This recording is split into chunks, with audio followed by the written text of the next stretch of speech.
আরে আজকে তো আমার কপালের উপর গোপাল উঠেছে। আরে কেন এই কথাটা বললাম বলছি তোমাদের। তার আগে দেখো, সকালবেলা আমার বর ঘুম থেকে উঠে পড়েছে, আমিও উঠে পড়েছি। উঠেই আমার বরকে বললাম, দেখো আমার মাজার প্রচন্ড যন্ত্রণা করছে, তুমি একটু ঘর বারান্দাগুলোকে ঝাড় দিয়ে দাও। আমার বর বললো যে আমি পারবো না। আমি দাও না, গরম করো না। তা যাই হোক, বলাতে আমার বর সব ঘর বারান্দাগুলো ঝাড় দিচ্ছে, আর আমি এইদিকে ভিডিওটা করছি বলে আমার বর আমাকে সকালবেলায় ঝাঁটা দিয়ে মারতে আসলো। আরে কেন মারতে আসছে? সব প্রত্যেকটা বাড়ির বেটা ছেলেরাই কম বেশি ঘরের কাজ করে থাকে, এটা আবার ভিডিওতে তুলছি তো কি হচ্ছে? লোকে দেখলে কিসের অসুবিধা? একটু আধটু কাজ না করলে বোর আবার ভালোবাসা পাওয়া যায় না।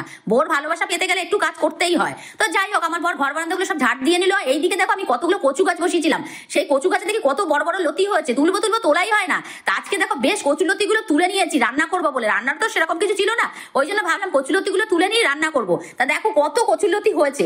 একে একে সব লতিগুলোকে তুলে নিয়ে তারপরে চলে আসলাম এদিকে জামা কাপড় ভেজাবো। জামা কাপড় ভেজাতে গিয়ে তো আমার সঙ্গে আর এক কাণ্ড হলো। জামা কাপড় তো ভিজিয়ে দিলাম, এদিকে দেখি বরের প্যান্টের মধ্যে কিছু আছে নাকি, হাতাচ্ছি, কিছুই তো রাখে না আমার বর পকেটের মধ্যে। না, এটা কি ট্রেনের টিকিট নাকি? না না, ট্রেনের টিকিট না, এটার মধ্যে তো দেখি টাকা। তা টাকাটা বার করেই দেখি ওর মধ্যে 150 টাকা। বাবা, এই জন্যই আমি বললাম আমার কপালের উপরে গোপাল উঠেছে আজকে। আমি তো খুবই খুশি। আর বন্ধুরা, তোমাদের কার কার এরকম জামা কাপড় কাচতে গেলে, এরকম বরের পকেট থেকে টাকা পেতে গেলে কার কার ভালো লাগে? আমার তো প্রচন্ড ভালো লাগে। আর আমি তো এরকম পেলে মানে মোটামুটি আমার বরের সব জামা কাপড়ই আমি প্রতিদিন কাচতে রাজি আছি।